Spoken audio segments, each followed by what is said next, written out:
ನೋಡಿ, ಒಂದು ವಿಷಯ ಹೇಳ್ತೇನೆ.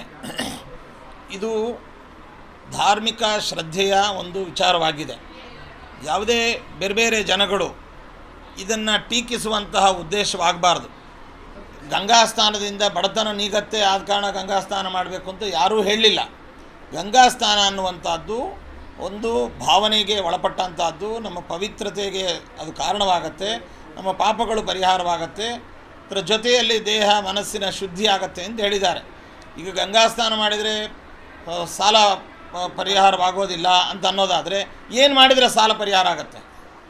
ಯಾರು ಇದನ್ನು ಟೀಕಿಸುವ ಉದ್ದೇಶದಿಂದ ನಮ್ಮ ಸನಾತನ ಹಿಂದೂ ಧರ್ಮದ ಒಂದು ಟೀಕೆಯೇ ಪ್ರಧಾನವಾಗಿ ಯಾರೂ ಕೂಡ ಇಟ್ಕೊಳ್ಬಾರ್ದು, ಯಾವ ರಾಜಕೀಯ ಪಕ್ಷಗಳು ಕೂಡ. ಇದು ಶ್ರದ್ಧಾ ಕೇಂದ್ರ. ಹಾಗಾದರೆ ಒಂದು ಬೇರೆಯವರು ಬೇರೆ ಬೇರೆ ಕಾರ್ಯಕ್ರಮಗಳನ್ನು ಮಾಡೋಣದ್ರಿಂದ ಸಾಲ ಪರಿಹಾರವಾಗತ್ತಾ? ವಿಧರ್ಮೀಯರು ಅವರು ಮಾಡುವ ಕಾರ್ಯಗಳನ್ನು ಮಾಡುವ ಮೂಲಕವಾಗಿ ಸಾಲ ಪರಿಹಾರ ಆಗುತ್ತೆ ಅಂತ ಅದನ್ನು ಪ್ರೂವ್ ಮಾಡಲಿ. ಆದ್ದರಿಂದ ಇದು ಧಾರ್ಮಿಕ ವಿಚಾರ. ಇದನ್ನು ನಾವು ತೆಗೆದುಕೊಂಡು ಸಾಲ ಪರಿಹಾರವಾಗತ್ತಾ, ಇನ್ನೊಂದಾಗತ್ತಾ, ಮತ್ತೊಂದಾಗತ್ತಾ ಅಂತ ಯಾರೇ ಈ ವಿಷಯದಲ್ಲಿ ಟೀಕಿಸೋದು ಅತ್ಯಂತ ಖಂಡನಾರ್ಹವಾಗಿರ್ತಕ್ಕಂಥದ್ದು. ಇದು ಶ್ರದ್ಧೆಗೆ ಒಂದು ವಿಷಯವಾದದ್ದು. ಎಲ್ಲ ಶ್ರದ್ಧಾ ಇನ್ನೊಂದು 26ರವರೆಗೂ ಕೂಡ ಅಲ್ಲಿ ಪುಣ್ಯ ಸ್ಥಾನಕ್ಕೆ ವ್ಯವಸ್ಥೆ ಮಾಡಿದ್ದಾರೆ. ಸೊ ಸಾವಿರಾರು ಭಕ್ತರು, ಲಕ್ಷಾಂತರ ಭಕ್ತರು ಹೋಗುವಂಥ ಸಾಧ್ಯತೆ ಇದೆ.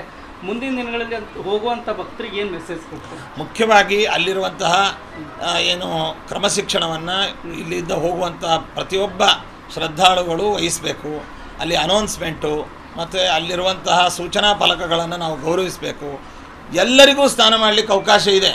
ಹಾಗಾಗಿ ನಾನೇ ಮೊದಲು ಮಾಡಬೇಕು ಅನ್ನುವಂಥ ನುಗ್ಗಲಾಗಿ ಹೋಗುವಂಥದ್ದು, ಅಥವಾ ಚಿಕ್ಕ ಮಕ್ಕಳು, ವಯಸ್ಸಾದವ್ರನ್ನ ನಾವು ಕರ್ಕೊಂಡು ಹೋಗಿ ಆ ಗುಂಪು ಜನಸಂದಣಿಯಲ್ಲಿ ಒದ್ದಾಡೋದಕ್ಕಿಂತ ಒಂದು ಕ್ಯೂ ಸರಣಿಯನ್ನಿಟ್ಟುಕೊಂಡು ಅವರು ಎಲ್ಲೆಲ್ಲಿ ಸೂಚನೆಗಳನ್ನು ಕೊಟ್ಟಿದ್ದಾರೆ ಆಯಾ ಸೂಚನೆಗಳಲ್ಲಿ ಆಯಾ ಸ್ಥಳಗಳಲ್ಲಿ